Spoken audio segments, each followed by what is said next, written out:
नमस्कार। आज के इस 5 मिनट वीडियो में हम गोल्ड का आउटलुक देखेंगे। देखिए, अगर सोने की अगर बात करें तो रिसेंटली हमने प्राइसेस के अंदर काफ़ी बड़ा मूवमेंट आते देखा क्योंकि अक्टूबर जब स्टार्ट हुआ था, तो हमने एक अच्छी खासी गिरावट भी देखी। गोल्ड इंटरनेशनल में अगर हम बात करें तो अक्टूबर के स्टार्टिंग में लगभग 1810 तक पहुँच चुका था।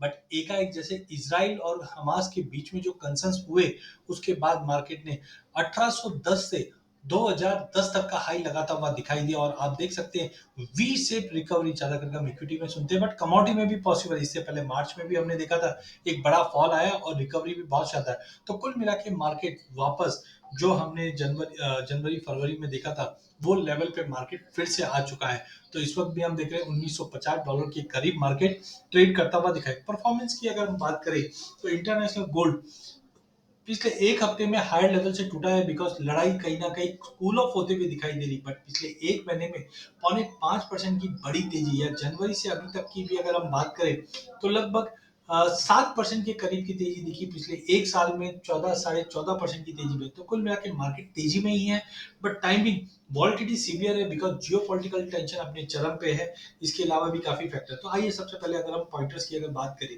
तो गोल्ड में प्राइस मूवमेंट हमने देखा 3 हफ्ते के लो से मार्केट सॉरी पहले तो हमने देखा था 1820 से मार्केट रिकवर हुआ और 2010 तक का हाई लगाता हुआ दिखाई दिया। एज ऑफ नाउ हम बोल सकते हैं गोल्ड अभी 3 हफ्तों के लो पे है, लगभग $1950 के करीब ट्रेड कर रहा है। जिस दिन से पिछले 2-3 सेशन में हमने डॉलर में और बॉन्ड यील्ड में तेजी आती हुई देखी है, ये कहीं ना कहीं सोने पे दबाव दे रहा है। वैसे भी टेक्निकल भी ओवरबॉट हो चुका है। $200 की बड़ी तेजी के बाद थोड़ा तो प्रॉफिट बुकिंग बनता ही है।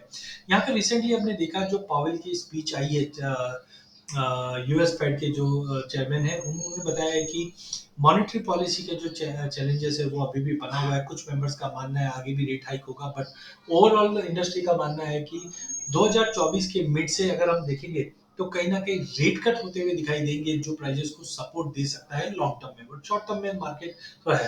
फेड के कमेंट्स काफी मिक्स है जो रिसेंटली हमने देखे। कुछ मेंबर का मानना है कि रेट हाइक और होनी चाहिए, कुछ मानना है कि रेट अब हाइक और नहीं होना चाहिए, जिसके चलते एक प्रॉफिट बुकिंग के तौर पे हमने गोल्ड में एक अभी गिरावट आती हुई देखी है। यूएस की अगर बॉन्ड यील्ड की अगर बात करें तो यहाँ पे रिसेंटली हमने एक अच्छी खासी गिरावट देखी थी बट अब मार्केट वापस स्टेबल होता हुआ दिखाई दे रहा है। मार्केट के सेंटीमेंट की अगर बात करें तो कहीं ना कहीं पॉजिटिव अर्निंग की रिपोर्ट जो वॉल स्ट्रीट से आई है ये कहीं ना कहीं इक्विटीज को सपोर्ट दे रहा है जो गोल्ड के लिए अच्छा नहीं है। और गोल्ड में एक वैसे भी प्रॉफिट बुकिंग बनता था वो देखने लग गया। यूरो में भी स्ट्रेंथ आया था बट अब सस्टेन नहीं कर पा रहा है।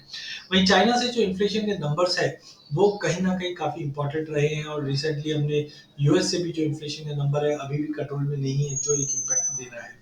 आने वाले कुछ हफ्तों में जो इम्पोर्टेंट डेटा रहेगा वो डॉलर को लेकर हम काफी इंपॉर्टेंट रहेंगे। साथ में फिजिकल डिमांड चाहे इंडिया हो चाइना हो ये काफी इंपॉर्टेंट। टेक्निकल प्रोस्पेक्टिव से अगर हम देखें तो एज ऑफ नाउ प्राइसेस 2000 2010 के नीचे मेंटेन कर रखा है। तो अनलेस अनटिल 2000 के नीचे overall trend sideway to negative है। जो नीचे में हम बोल सकते हैं कि प्राइसेस को जो सपोर्ट मिलेगा 1925 के आसपास, 1935 $1925 के आसपास आएगा जो 200 मूविंग एवरेज के आसपास का सपोर्ट भी दिखाई दे रहा है। तो कुल मिला के गोल्ड में sideway to negative price movement chartically अगर हम देखते हैं तो रिसेंटली हमने देखा था कि जो अप्रैल में हाई लगाया था 2080 का वो अभी तक टूटा नहीं है। अच्छा खासा गिरावट के बाद मार्केट ने रिकवरी जरूर की है। जो डाउनवर्ड स्लोपिंग चैनल था वो ब्रेक कर चुका है और 2000 का लेवल छू चुका है। पर टाइमिंग हमें लगता है कि प्राइसेस 1920 से 1935 का एक सपोर्ट लेना चाहिए। इनकेस अगर कुछ लड़ाई एस्केलेट होती है तो ये गोल्ड के लिए सपोर्टिव है बट टाइमिंग जब तक 2010 के ऊपर नहीं जाता है ट्रेंड मंदा है। जो 1935 से 1920 तक का लेवल हम गोल्ड में आते हुए देख पाएंगे। सीजनलिटी की अगर हम बात करते हैं तो नवंबर में हमेशा मंदी का रहता है ज्यादा करके। नो डाउट पिछले साल 8% की बड़ी तेजी जरूर देखी थी बट अगर उससे पहले आप देखेंगे 19 20 21 में हमेशा गोल्ड में गिरावट ही आई है। तो कुल मिला के हम नवंबर में है और गिरावट भी दिखाई दे रही है।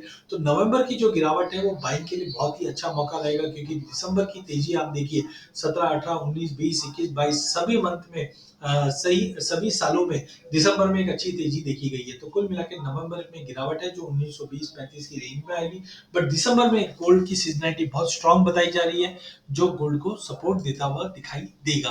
तो कुल मिला के शॉर्ट टर्म में वीकनेस है गोल्ड में बट लॉन्ग टर्म अभी भी गोल्ड इंटैक्ट है। तो 1920 से 1935 तक का पुल बैक देखिए।